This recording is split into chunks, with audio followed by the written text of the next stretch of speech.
산막사 수각의 인연담.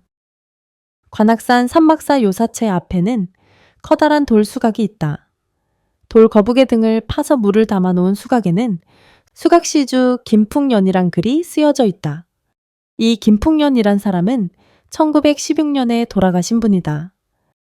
안국동 뒤쪽 옛 경기 고등학교 뒷고개에서 살던 분인데 산막사에 늘 참배하고 선업을 닦은 독실한 연불인이었다.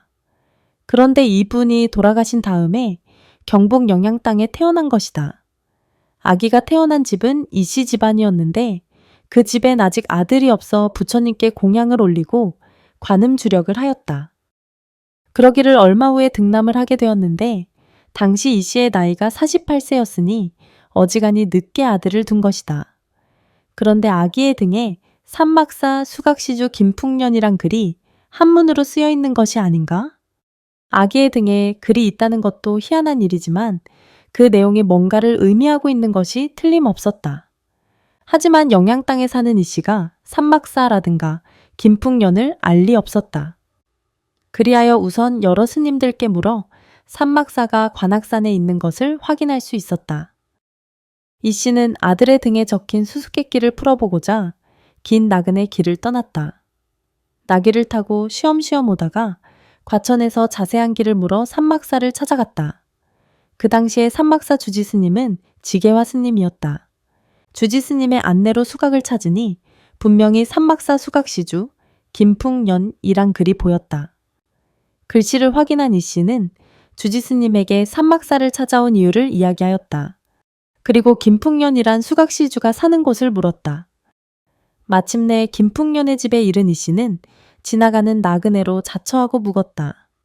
그리고 가만히 집안을 살펴보았는데 아직도 상중인데 식구들이 상복을 입고 있었다. 그는 주인을 뵙기를 청하고는 누구의 상이냐고 물었다. 가친의 상이라는 말을 듣고 다시 그 성함을 물으니 김풍년이었다. 이 씨는 자기 아들이 틀림없이 김풍년의 후신이라는 것을 확신하고 집주인에게 자초지종을 자세히 얘기하였다. 참으로 기이한 일이라 반신반의하던 김씨네는 아기의 전신을 확인하고 싶었다. 그리하여 김씨네의 가장은 이 씨와 함께 경북 영양으로 길을 떠났다. 드디어 이 씨 집에 도착하였는데 김씨를 보자 아기가 엉금엉금 기어가서는 그 무릎에 기대는 것이었다. 김씨가 살며시 아기의 옷을 헤치고 등을 보니 산막사 수각시주 김풍년의 열자가 뚜렷하였다. 더 이상 의심할 수 없는 확고한 증거를 본 김씨는 가만히 있을 수가 없었다. 벌떡 일어나서 의관을 정제한 후 아기 앞에 큰 절을 정중히 올렸다.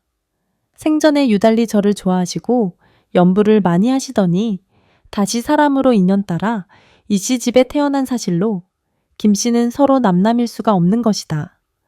어떻게 촌수를 붙여야 할지는 알 수 없으나 서로 동기간처럼 왕래하고 상부상조하며 살게 된 것이다.